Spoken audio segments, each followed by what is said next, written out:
കൂടുതൽ വാർത്തകളും വീഡിയോകളും കാണാൻ ഈ ചാനൽ സബ്സ്ക്രൈബ് ചെയ്യുക. കൂടെ ബെൽ ബട്ടൺ അമർത്തുക. Please subscribe our channel.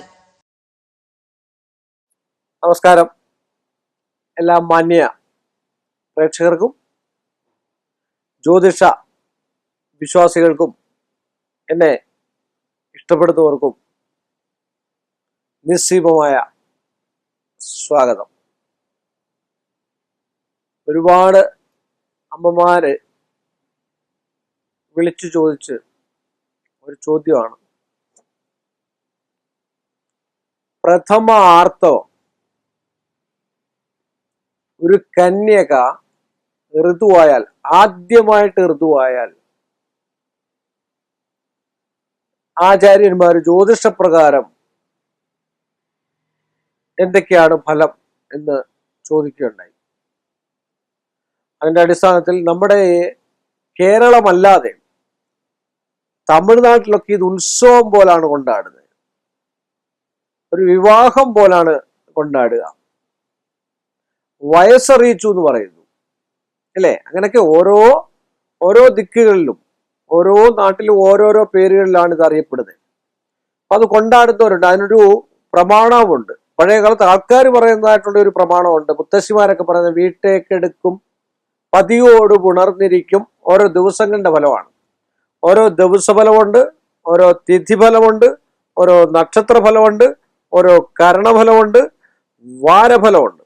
അപ്പൊ ഇതിനകത്ത് ആദ്യ ഋതു ആയാൽ ഋതുലഗ്നത്തിന്റെ 7-ാം രാശിയാണ് എന്നുവെച്ചാൽ എപ്പോഴാണ് ഋതുവാകുന്നത് എന്നുള്ള അമ്മമാര് നോക്കിയതിന് ശേഷം മക്കളെ അത് ഏത് സമയമാണെന്നുള്ളത് ഗണിച്ചെടുത്ത് ആ ഋതുലഗ്നത്തിന്റെ 7-ാം രാശിയിൽ ആദിത്യൻ നിന്നാൽ ദുഃഖവും, ചന്ദ്രനാണ് നിൽക്കുന്നതെങ്കിൽ അല്ലെങ്കിൽ ശുക്രനോട് കൂടിയാണ് നിൽക്കുന്നതെങ്കിൽ മരണഭയങ്ങളും, ചൊവ്വാഴ്ചയാണെങ്കിൽ ബന്ധനവും, ബുധനാഴ്ചയാണെങ്കിൽ പുത്രനാശവും, വ്യാഴാഴ്ചയാണെങ്കിൽ നാശവും, ശനിയാഴ്ചയാണെങ്കിൽ വൈധവ്യവും, രാഹുകേതുക്കൾ ദാരിദ്ര്യവും ആ കുടുംബത്തുണ്ടാക്കുമെന്നാണ് ഫലം ചെയ്യുന്നത്. പഴയ കാലത്ത് രാജകൊട്ടാരങ്ങളിലും ഇല്ലങ്ങളിലും ഒക്കെ ഏറ്റവും കൂടുതൽ പ്രധാനമായിട്ട് നോക്കിക്കൊണ്ടിരുന്നതായിട്ടുള്ള ഒരു അവസ്ഥയാണ്.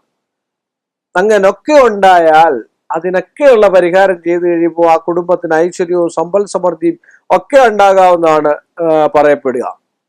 7-ാം രാശി ശുദ്ധമായിരുന്നാൽ സർവ്വവിധ സുഖങ്ങളും ഉണ്ടാകും.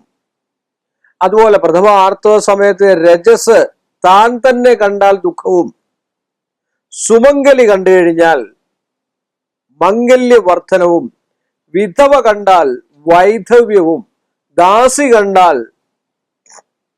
ദുഃഖ സമ്പത്തുകളും, പുരുഷൻ കണ്ടാൽ ദാരിദ്ര്യവും, കന്യക കണ്ടാൽ ഭാഗ്യസമൃദ്ധിയും, ഭോജന സമയത്ത് കണ്ടാൽ ദുഃഖവും, ശയന സമയത്ത് കണ്ടാൽ വൈധവ്യവും, രജോഭൂഷിത വസ്ത്രം കറുത്തതെങ്കിൽ കന്യയ്ക്ക് അരിഷ്ടതകളൊക്കെ ഉണ്ടാകാനും, കേടുപാടുകളില്ലാത്ത മനോഹരമായ കറുത്ത വസ്ത്രമാണെങ്കിൽ ഗുണവും, നാനാവർണ്ണമായ വസ്ത്രമാണെങ്കിൽ ദാരിദ്ര്യവും, ചുവന്നതാണെങ്കിൽ രോഗവും, വെളുത്തതാണെങ്കിൽ സന്താന ലാഭവും ഫലമാകുന്നു എന്നാണ് ആചാര്യന്മാര് പറഞ്ഞിരിക്കുന്ന ആ ഒരു പ്രമാണത്തിലെ കാര്യങ്ങൾ. അതിലെ ഋതുസമയത്തിലെ രാശി, നക്ഷത്രം, കരണം ഇതിന്റെയൊക്കെ ഫലമുണ്ട്. രാശിഫലം എന്ന് പറഞ്ഞാൽ മേടൻ രാശിയാണ് ദാരിദ്ര്യം, ഇടവമാണെങ്കിൽ പശുവൃദ്ധി, ഇപ്പോഴത്തെ കാലത്ത് പശുവൃദ്ധി എന്ന് പറയാൻ പറ്റത്തില്ല, വാഹനമൊക്കെ ഉണ്ടാകുക. മിഥുനത്തിലാണ് ഭോഗേച്ഛ കൂടിയ ആളായിരിക്കാം, കർക്കിടകത്തിലാണ് വ്യഭിചാരം ഫലം, പിന്നെ ചിങ്ങത്തിലാണ് പുത്രലാഭം, കർക്കിടകത്തിലാണ് പ്രജാ ആധിപത്യം, സ്ത്രീ സന്താനങ്ങൾ കൂടിയും, തുലാത്തിലാണെങ്കിൽ വ്യാപാരങ്ങൾ ലാഭവും, പിന്നെ വൃശ്ചികത്തിലാണ് കുടിലത്വവും, അതുപോലെ ധനുവിലാണ് ഭർത്തൃനാശവും, അതുപോലെ മകരൻ രാശിയാണെങ്കിൽ പ്രിയ ഭാഷണവും, അതുപോലെ പിന്നെ കുംഭത്തിനാണ് കുലദ്വയപ്രീതിയും, മീനത്തിലാണെങ്കിൽ സമ്പൽ സുഖവും ഉണ്ടാവുമെന്നാണ് പറയപ്പെടുന്നത്. അങ്ങനെയാണ് പ്രഥമ ആർത്തവ ദിവസ ഫലങ്ങൾ ഒരു കന്യകയുടെ. അതുപോലെ വാരഫലം, അത് പിന്നെ ഞാൻ മുമ്പേ ഒരു പ്രമാണത്തിന്റെ ആദ്യം പറഞ്ഞു, വീട്ടേക്കെടുക്കും പതിയോട് പുണർന്നിരിക്കും എന്ന് പറഞ്ഞു കഴിഞ്ഞാൽ അതിന്റെ ഞായറാഴ്ച വെച്ചിട്ടാണ് നമ്മൾ സാധാരണ ആചാര്യന്മാർ ഇതെല്ലാം കൂട്ടുക.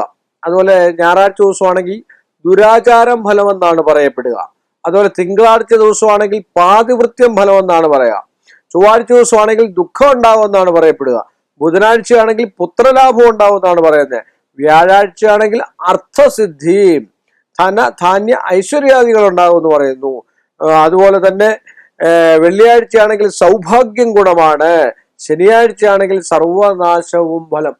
ഇതൊക്കെ പഴയ കാലത്ത് പിന്നെ തിഥിഫലങ്ങളുണ്ട്, നക്ഷത്ര ഫലങ്ങളുണ്ട്, പിന്നെ ഓരോ ഫലങ്ങളുണ്ട്. ഇതെല്ലാം പഴയ കാലത്തൊക്കെ എന്ന് പറഞ്ഞാൽ ഇതൊക്കെ നോക്കിയിരുന്നതാണ്.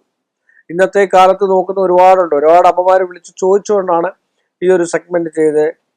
എല്ലാ ആൾക്കാരും ഇത് അറിയണമെങ്കിൽ പഞ്ചാംഗം, ഏതൊരു പഞ്ചാംഗം മേടിച്ച് ഒരു പഞ്ചാംഗം മേടിച്ചാൽ സാധാരണ വായിക്കണം, എല്ലാം അതിനകത്ത് വായിക്കണം. വായിച്ച് അതിൻ്റെ പ്രഥമമായിട്ട് കൊടുത്തിരിക്കുന്നതായിട്ടുള്ള വിഷയങ്ങളും കാര്യങ്ങളൊക്കെ ഇപ്പം മനോരമ എല്ലാം കിട്ടാറുണ്ട് നമുക്ക് പഞ്ചാംഗങ്ങളില്ലേ. ആ പഞ്ചാംഗത്തിൽ ഇതെല്ലാം നമ്മുടെ കൊടുത്തിട്ടുണ്ട്.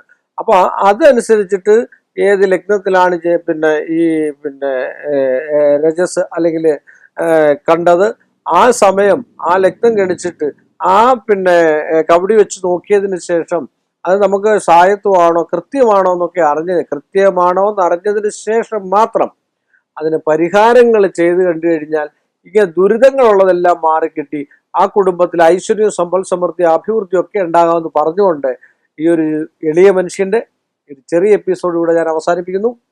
വീണ്ടും നമ്മൾ തമ്മിൽ കാണുന്നവരെ എല്ലാ മാന്യ പ്രേക്ഷകർക്കും എൻ്റെ നിസ്സയമായ നന്ദിയും കടപ്പാടും. കൂടുതൽ വാർത്തകളും വീഡിയോകളും കാണാൻ ഈ ചാനൽ സബ്സ്ക്രൈബ് ചെയ്യുക. കൂടെ ബെൽ ബട്ടൺ അമർത്തുക. Please subscribe our channel.